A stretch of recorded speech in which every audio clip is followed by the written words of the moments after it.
ఈరోజు ముఖ్యంగా ఈ సమావేశము ఏమనగా మా పెళ్లకూరు మండలంలో జరిగినటువంటి ఈ దళితులపై పెళ్లకూరు మండలం అర్ధమాల గ్రామంలో దళితులపై జరిగేటువంటి దాడుల్ని ఖండిస్తున్నాను. ముఖ్యంగా జరిగిన గొడవలు ఏంటంటే, ఇక్కడ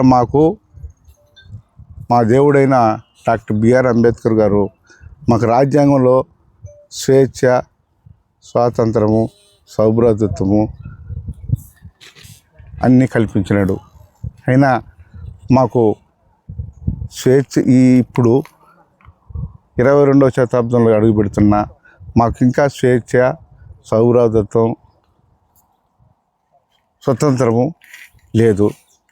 ఎందుకంటే మేము కష్టపడి ఎవరి మోచాతుల కింద నీళ్ళు దాక్కుంటా కూలీనాలు చేసుకొని మా పిల్లల్ని చదివించుకుంటూ మేము మా పనులు మేము చేసుకుంటుంటే, గ్రామాల్లో ఈ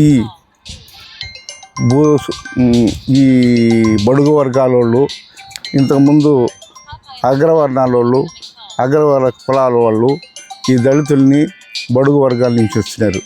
కానీ వాళ్ళేమో పక్కకు తప్పుకొని ఈ బడుగు వర్గానికి చెందినటువంటి నాయకులు ఈ దళితుల్ని, బహుజనుల్ని మమ్మల్ని చిత్రహింసలకు గురి చేస్తున్నారు. ముఖ్యంగా ఏంటంటే అర్ధమాల గ్రామంలో పాలచ్చూరు సుబ్బరామయ్య అనే వ్యక్తి, ఆయన ఒక బడుగు కులానికి చెందిన వ్యక్తి. ఆయనతో నా సోదరులు, నా జాతికి సంబంధించిన నా రక్త సోదరులు అయినటువంటి అర్ధమాల దళిత కాలనీలో అర్ధమాల శంకరయ్య, అర్ధమాల సుబ్రహ్మణ్యము, అర్ధమాల అనిలు, చింత రామకృష్ణ మొదలకు అనేక కుటుంబాలు, ఒక 20 దళిత కుటుంబాలు నివసించున్నారు. వారిలో యువకులు ఈ మధ్య చదువుకొని ఖాళీగా ఉంటే ప్రభుత్వం వారు మత్స్యకారుల కింద చేపల చెరువు, అదే కదా సొసైటీ ఒక ఫామ్ చేసి ప్రభుత్వం వారు చేపలు మంజూరు చేసి ఆ చేపలని చెరువులో వదులుకొని దాన్ని పట్టుకొని జీవించేదానికి ప్రభుత్వం వారు మంజూరు చేసినారు. అయితే ప్రభుత్వం వారు చేపలు ఇవ్వడము లేట్ అయిన దానివల్ల చేపలు వదలలేక మా పిల్లల దగ్గర, యువకుల దగ్గర డబ్బులు, ఆర్థిక స్తోమత లేక చేపలు లేటుగా వదిలే సమయానికి ఆ గ్రామానికి చెందినటువంటి ఒక బడుగు వర్గానికి చెందిన భూస్వామి మరియు ఒక నాయకుడు అయినటువంటి ఈ పాలచ్చూరు సుబ్బరామయ్య, ఆయన కుమారుడు పాలచ్చూరు నరేంద్ర అనే ఆయన ఇరువురు కలిసి నెల్లూరు వారికి చేపల చెరువుని 16 లక్షల రూపాయలు అమ్మేశారు. ఈ దళిత కులానికి చెందిన యువకులు ఆయన కూడా వెంట ఉన్నారు. తర్వాత ఈ చెరువు విషయంలో ఈ అమ్మేసినాడని, మాకు తెలియకుండా అమ్మినాడని ఈ విషయం అడగగా ఆయన అప్పటి నుంచి మా యువకుల మీద కక్ష కట్టి వారిని దళితులకి గొడవలు సృష్టించినాడు. ఆ గొడవల్లో అర్ధమాల హరినాథు, హరిబాబు, ఇంకొక ఆయన వాళ్ళ అన్న చిన్న ఆయన రామయ్య, ఆయన వర్గానికి తీసుకోగా మిగతా కుర్రాళ్ళు ప్రభుత్వం దగ్గర కలెక్టర్ వారికి తెలియజేయడం జరిగింది. ఈ విషయంలో వాళ్ళు మా యువకుల మీద కక్ష కట్టి ఫస్ట్ రామకృష్ణ అనే యువకుడిని వాళ్ళ ఈ వాటంపేట చంద్రశేఖరు, అక్కడ పనిచేసేటువంటి ఫీల్డ్ అసిస్టెంట్, వాడి పేరేం పేరు నాగరాజు అనే అబ్బాయి, వీళ్ళు ఈ యువకుల్ని టార్గెట్ చేసి రామకృష్ణని బీరు బాటలతో కొట్టడం జరిగింది. ఈ విషయం ఎమ్మెల్యే గారి దృష్టికి, నెక్స్ట్ అప్పుడున్న ఎస్ఐ గారికి దృష్టికి తీసుకొని వెళ్తే దాన్ని కనుమరుగం చేశారు.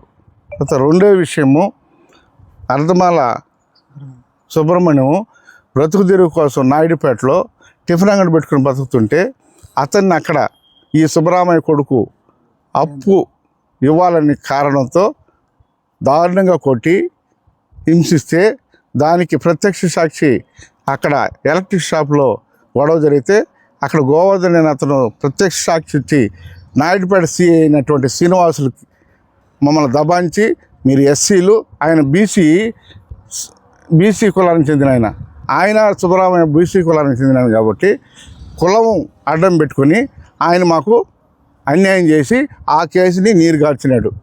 తర్వాత ఫీల్డ్ అసిస్టెంటు కొన్ని అవినీతి అక్రమాలు చేస్తున్నారని, గ్రామస్తులకి ఉపాధి లేదని వీళ్ళు విషయం ఎండిఓ దగ్గరకు వచ్చి విషయం తెలుసుకొని కలెక్టర్ గారి దగ్గరకు పోయి తమ గోడుని విన్నవించుకుంటే ఆ 20వ తేదీ అర్జీ ఇచ్చినారు. 22వ తేదీ ఈ శంకరయ్యని, ఈ శంకరయ్యని, ఈ పాలత్తూరు నరేంద్ర, పాలత్తూరు సుబ్బరామయ్య, ఈ ఎస్సీల్ని ప్రేరేపించి ఈ వాటంబేడి చంద్రశేఖరు అర్ధమాల హర్నా చేత అతన్ని అటాక్ చేపించి 7 కత్తిపోట్లకు పొడిపించినారు. దీనికి మూల కారణము అర్ధమాల సుబ్బరామయ్య, అర్ధమాల నరేంద్ర. దీనికి ప్రత్యక్ష ఉదాహరణ మాకు చెప్పిన విషయాలు, తెలిసిన విషయాలు, కాల్ రికార్డ్స్ కూడా మా దగ్గర ఉన్నాయి. ఇవన్నీ మేము ఎస్ఐ గారి దృష్టికి తీసుకొని పోతే ఎస్ఐ గారు ఇది ఆస్తి తగాదాలని, వాళ్ళకేం భూములు లేవు, వాళ్ళేం స్థిరాస్తులు లేవు, ఆమె తప్పుడు స్టేట్మెంట్ తీసుకొని వచ్చి రోయ్ హాస్పిటల్లో ఎస్ఐ గారు ఆమె వాళ్ళకి ముద్దాయిలకి ఒత్తాసు బలికి వాళ్ళ దగ్గర ఏదో ప్రలోభపడి ఈమె మాకు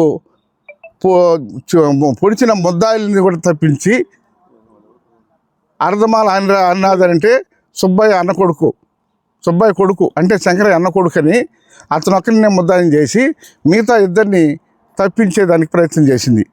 ఈ విషయంలో మేము ఈ నాయకులు మాకు న్యాయం చేయకపోయినా ఈ దళిత నాయకులు, ఈ దళిత కమిషన్, ఎస్సీ కమిషన్ పెట్టాం, ఎస్సీ కమిషన్ డైరెక్టరు డాక్టర్ శ్రీపతికి పెట్టాం, రిపోర్ట్ చేసాము, ఎస్పీ గారికి ఇచ్చాము, కలెక్టర్ గారికి ఇచ్చాము, డిఎస్పీ గారికి ఇచ్చాము, సిఐ గారికి ఇచ్చాము.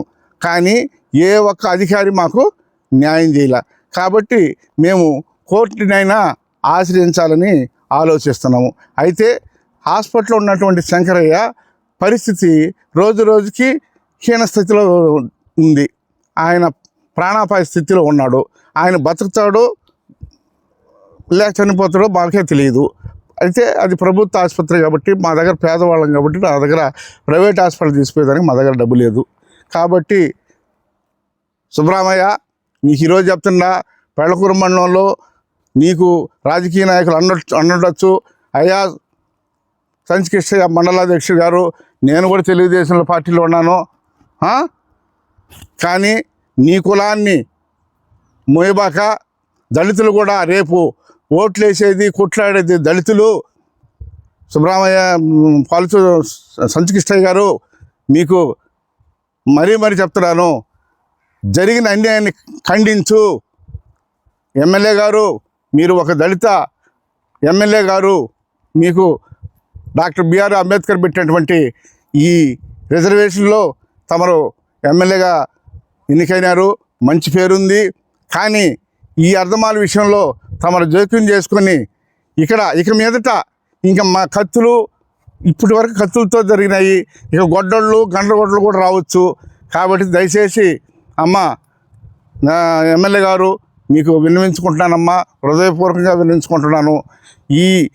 ఈ జరిగిన సంఘటనల్ని మీరు మంచి హృదయంతో ఆలోచించి విచారించి తప్పు ఎవరినైనా సరే శిక్షించాలని కోరుకుంటూ, ప్రింట్ మీడియా వారికి, ఎలక్ట్రానిక్ మీడియా వారికి ఈ అవకాశం నాకు ఇచ్చి నన్ను ఎంకరేజ్ చేసిన దానికి మీ అందరికీ నా హృదయపూర్వక వందనాలు తెలియజేస్తూ, బాధితుడైన అర్ధమాల సుబ్రహ్మణ్యం మాట్లాడతాడు.